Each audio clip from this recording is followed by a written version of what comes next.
News বাংলার পক্ষ থেকে দেশের সকলকে জানাচ্ছি আন্তরিক শুভেচ্ছা ও অভিনন্দন। আপনারা যে যেখান থেকে আমার সাথে রয়েছেন সকলকে জানাচ্ছি আন্তরিক শুভেচ্ছা। আমাদের বাংলাদেশে এবং বিভিন্ন জেলায় ইরির মৌসুমে ধানের বাম্পার ফলন ফলিয়েছে কৃষকরা। এভাবে কৃষকরা ধানের ফলন ফলিয়েছে এবং দেশের বিভিন্ন জেলায় রয়েছে প্রচুর পরিমাণ ধানের বাম্পার ফলন। আপনাদের সাথে রয়েছি আমি শেখ মোহাম্মদ বিল্লাল হোসেন বাংলা। আপনাদের সাথে রয়েছে, আপনারা দেখছেন ইরির মৌসুমে ধান প্রায় কাটা শুরু হয়ে গেছে।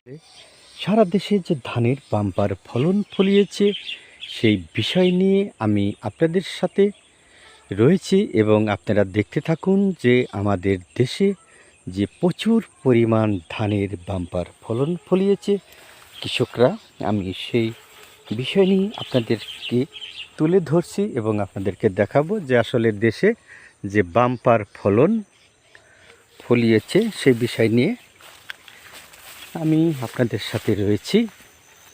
বিস্তারিত আমি আপনাদেরকে দেখাবো যে আমাদের দেশে প্রচুর পরিমাণ ধান হয়েছে। সেই ধান যদি ফলন ফলিয়েছে কৃষকরা, এরপরে বলবো যে এরা যদি ধান কেটে ঘরে তুলতে পারে তাহলে দেশের কোনো খাদ্যর ঘাটতি হবে না।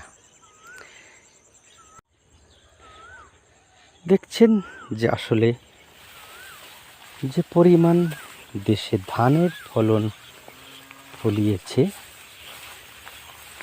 আমাদের দেশে খাদ্যর কোনো ঘাটতি হবে না। সারা দেশে ধানের বাম্পার ফলন বিস্তারিত দেখাবো আমি আপনাদেরকে। আপনারা আমার সাথে থাকুন এবং দেশের সকল যে যেখান থেকে আপনি আমার সাথে রয়েছেন আমি সকলকে জানাই আন্তরিক শুভেচ্ছা। অনলাইন নিউজ বাংলার পক্ষ থেকে দেশের সকলকে জানাচ্ছি আন্তরিক শুভেচ্ছা এবং অভিনন্দন।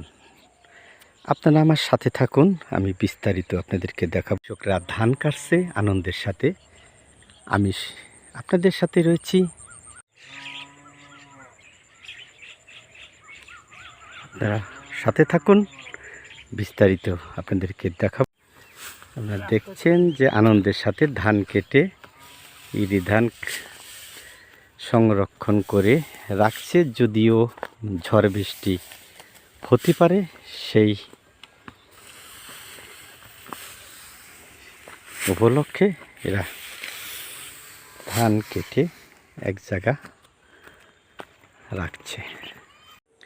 আমি আপনাদের সাথে রয়েছি, আমি শেখ মোহাম্মদ বিল্লাল হোসেন, অনলাইন নিউজ বাংলা। আপনাদের সাথে রয়েছি, আপনারা যে যেখান থেকে আমার সাথে রয়েছেন আমি দেশের সকলকে জানাচ্ছি আন্তরিক শুভেচ্ছা ও অভিনন্দন। প্রিয় দেশের সকল সোশ্যাল মিডিয়ার ভাই ও বোনেরা, আপনাদের সকলকে জানাচ্ছি আন্তরিক শুভেচ্ছা ও অভিনন্দন অনলাইন নিউজ বাংলার পক্ষ থেকে।